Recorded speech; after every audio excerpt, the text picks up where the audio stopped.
2월 26일 금요일입니다. 오늘 새벽 우리에게 주시는 하나님의 말씀은 사도행전 13장 36절에서 43절까지의 말씀입니다. 다윗은 당시에 하나님의 뜻을 따라 섬기다가 잠들어 그 조상들과 함께 묻혀 썩음을 당하였으되 하나님께서 살리신 이는 썩음을 당하지 아니하였나니 그러므로 형제들아 너희가 알 것은 이 사람을 힘입어 죄사함을 너희에게 전하는 이것이며 또 모세 율법으로 너희가 의롭다 하심을 얻지 못하던 모든 일에도 이 사람을 힘입어 믿는 자마다 의롭다 하심을 얻는 이것이라. 그런즉 너희는 선지자들을 통하여 말씀하신 것이 너희에게 미칠까 삼가라. 일렀을 때 보라 멸시하는 사람들아 너희는 놀라고 멸망하라. 내가 너희 때를 당하여 한 일을 행할 것이니 사람이 너희에게 일러줄지라도 도무지 믿지 못할 일이라 하였느니라 하니라. 그들이 나갈새 사람들이 청하되 다음 안식일에도 이 말씀을 하라 하더라. 회당의 모임이 끝난 후에 유대인과 유대교에 입교한 경건한 사람들이 많이 바울과 바나바를 따르니 두 사도가 더불어 말하고 항상 하나님의 은혜 가운데 있으라 권하니라. 아멘. 제1차 전도여행 중인 바울과 바나바는 구브로의 바보섬에서 출발하여 밤빌레아의 버가를 거쳐 비시대 안디옥에 이릅니다. 그리고 두 사람은 그곳에서도 먼저 유대인의 회당에 들어가 복음을 전했습니다. 바울은 아브라함부터 출애굽과 사사시대를 거쳐 다윗 왕의 통치에 이르는 이스라엘 모든 역사가 예수 그리스도로 종결됨을 밝혀줍니다. 또한 세례 요한을 들어 예수의 메시아 되심을 소개하고 본격적으로 예수 그리스도의 죽음과 부활을 설명하는데 성경의 시편을 인용하며 복음을 증거합니다. 오늘 본문은 시편 16편을 계속해서 설명하는 내용으로 시작하고 있습니다. 36절과 37절 말씀입니다. 다윗은 당시에 하나님의 뜻을 따라 섬기다가 잠들어 그 조상들과 함께 묻혀 썩음을 당하였을 때 하나님께서 살리신 이는 썩음을 당하지 아니하였나니 그러므로 형제들아 너희가 알 것은 이 사람을 힘입어 죄 사함을 너희에게 전하는 이것이며. 이 시편 말씀이 다윗에게만 적용될 수 없음을 분명하게 지적합니다. 다윗을 언급하면서 동시에 다윗조차 비교할 수 없는 하나님께서 다시 살리신 이 곧 예수 그리스도를 증거하는 것이죠.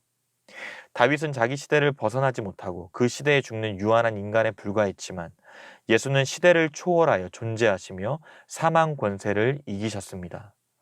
썩음을 당하지 아니하였기에 육체로 다시 살아나셨다는 사실을 분명히 말씀하고 있습니다.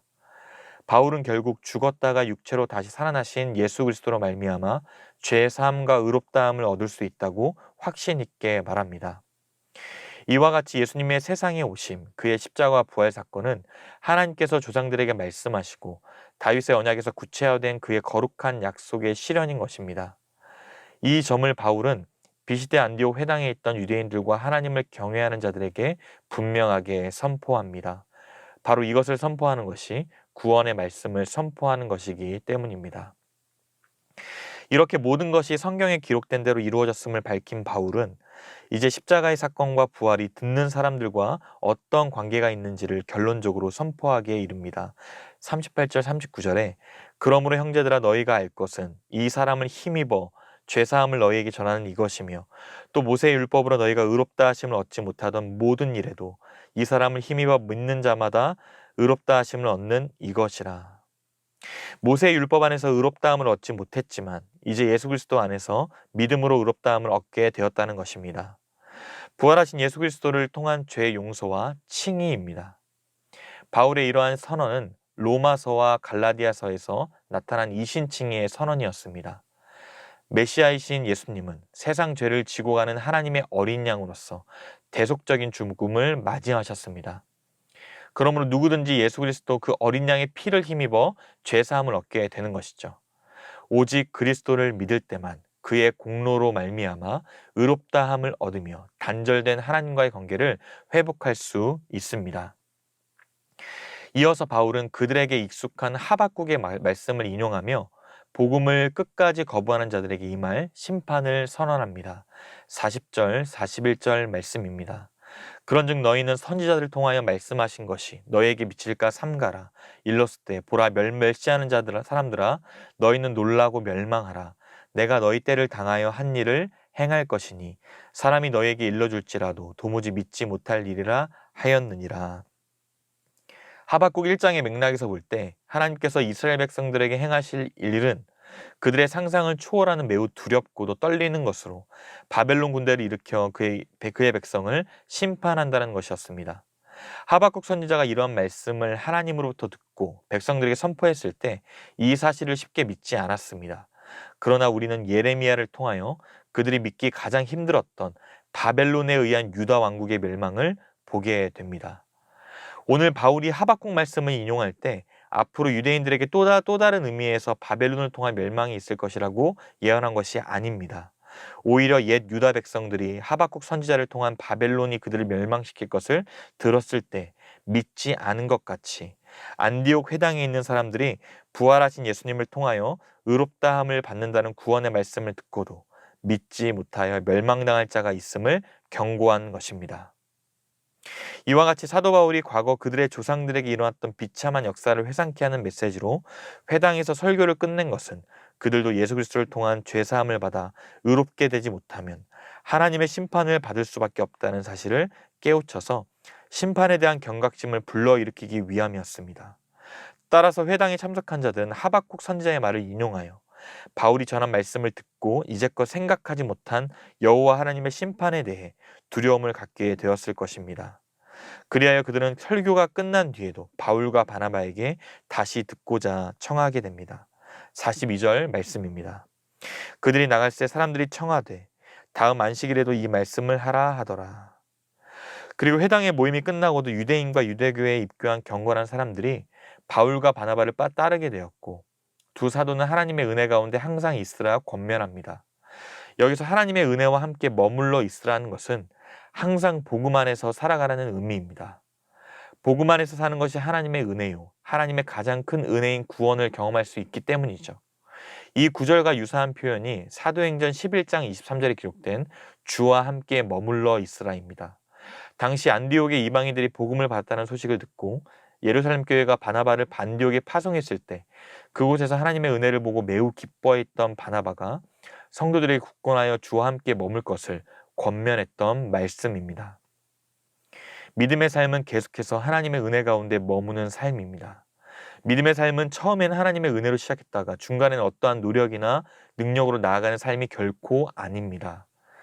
만일 유대인들 중에 부활하신 예수님을 믿는 자들이 이 사실을 바로 인식했다면 율법을 계속적으로 준수하는 것을 구원을 유지하는 수단으로 간주하고 이러한 생각을 이방인 성도들에게 결코 강요하지 않았을 것입니다. 불행하게도 구원을 위해 예수님을 믿는 것까지는 많은 유대인들이 동의했으나 믿은 자들은 하나님의 은혜에 처음과 같이 동일하게 머물러 있어야 한다는 사실을 깨닫지 못합니다. 마치 믿음으로 시작했다가 인간의 공로로 마치려는 어리석고 그릇된 신앙을 가진 갈라디아 교회 성도들처럼 말이죠. 부활하신 그리스도를 믿는 자들에게 구원, 즉 죄 용서와 칭의를 가져오는 복음은 처음부터 끝까지 하나님의 은혜의 말씀이요 은혜의 복음임을 믿으시길 바랍니다.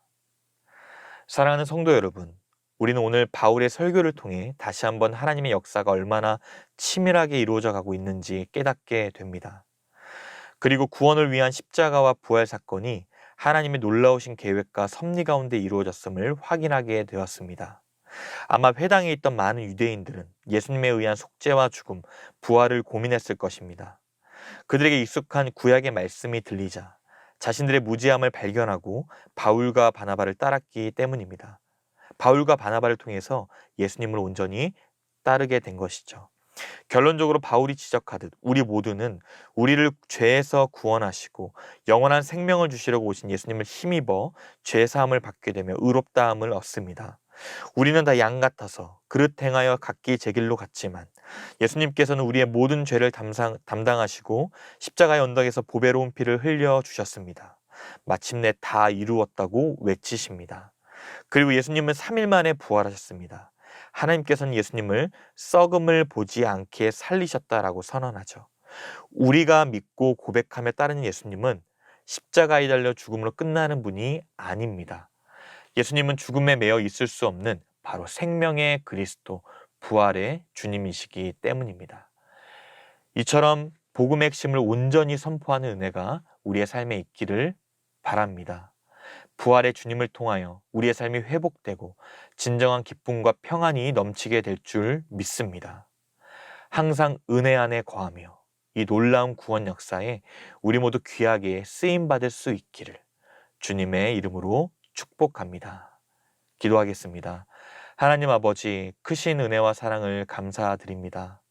사망 권세를 이기시고 부활하신 예수님을 통해 진정 죄사함을 얻고 구원의 기쁨을 온전히 누리며 복음 증거의 사명을 잘 감당할 수 있도록 인도하여 주시옵소서.